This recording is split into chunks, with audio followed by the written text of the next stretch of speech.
حتیٰ کہ صحیح بخاری میں سیدنا ابو بکر صدیق رضی اللہ تعالیٰ عنہ کا ایک بڑا خطرناک قسم کا خطبہ موجود ہے.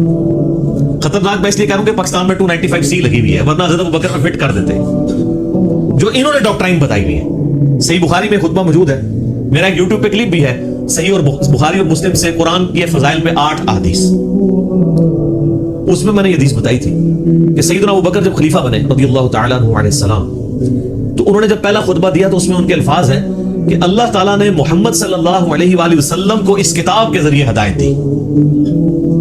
ذرا الفاظ سن لیں, محمد کو اللہ نے اس کتاب کے ذریعے ہدایت دی اور اب تم نے یہ کتاب کا پیغام ان کی امت تک آگے پہنچانا. شکر ہے ادھر کو کھڑا نہیں ہو گیا کہ یار امیر المومنین یہ آپ کیا کہہ رہے ہیں, نبی علیہ السلام پہلے گمراہ تھے, نعوذ باللہ, گمراہ نہیں تھے, لیکن آپ کی ہدایت ڈیٹم لیول کی تھی, بنیادی تفصیلات نہیں تھی اس میں.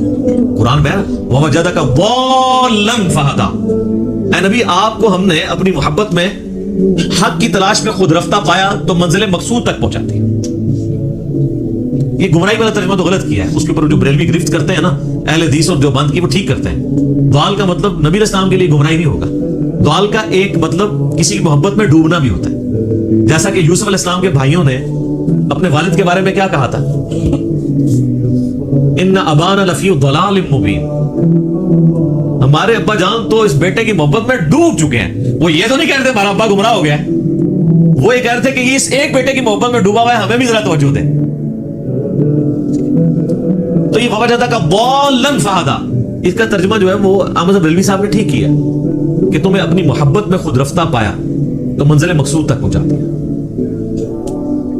تو قرآن کے ذریعے اللہ تعالیٰ نے آپ علیہ السلام کی ہدایت کو کامل کیا. تو نبی پیدائشی طور پہ نبی ہوتا ہے, لیکن اسے پتہ نہیں ہوتا جب تک مبعوث نہ ہو جائے. ورنہ تو بخاری مسلم میں جو حدیث آتی ہے کہ نبی علیہ السلام کو جب پہلی دفعہ فرشتہ نظر آیا تو آپ کی حالت جو ہوئی ہے, مطلب آپ تو خوش ہو جاتے ہیں کہ میں 40 سال سے انتظار کر رہا تھا, شکر ہے تو آ گیا. الٹا آپ علیہ السلام پریشان ہو گئے. حتیٰ کہ بخاری مسلم کے الفاظ ہیں سیدہ خدیجہ سلام اللہ علیہا ان کو اپنے کزن برقہ ابن نوفل کے پاس لے گئی. انہوں نے جب نبی علیہ السلام کی کنڈیشن سنی تو نابینا ہو چکے تھے. انہوں نے کہا یہ تو وہی لگتی ہے, وہی والی وہی کہ موسیٰ علیہ السلام پہ نازل ہوئی تھی. تو پھر انہوں نے کہا کہ عنقریب آپ کی قوم آپ کو نکال دے گی ان سے. ہائے ہائے ہائے ہائے. نبی علیہ السلام نے کہا کہ میری قوم مجھے یہاں سے نکال دے گی, یہ تو مجھے بڑی محبت کرتے ہیں. انہوں نے کہا کہ یہ دعوت ہی ایسی ہے, آپ سے پہلے جس جس پیغمبر نے اپنی قوم میں یہ دعوت بلند کی ہے نا, اسے اس کی قوم نے نکال ہی دی ہے. کاش میں اس وقت تک زندہ رہا تو میں آپ علیہ السلام کی مدد کروں گا, ورنہ وہ پہلے ہی فوت ہو گئے. ویسے تو ان کو وہ اسی لیے ان کو ہم صحابی کے طور پہ نہیں گنتے ہیں, کیونکہ نبی علیہ السلام اس وقت تک صرف نبی بن کے مبعوث ہوئے تھے, رسول نہیں بنے تھے. اس وقت سورۃ العلق کی آیات نازل ہوئی تھی. رسول تب بنے جب یہ آیات نازل ہوئی ہیں کہ اب آپ کھڑے ہوں اور لوگوں کو دعوت و تبلیغ کا کام کریں. پہلے صرف یہ تھا کہ آپ کے اوپر وہ حقیقتیں آشکار ہوئی تھی, اور 40ویں سال یہ معاملات شروع ہو گئے تھے.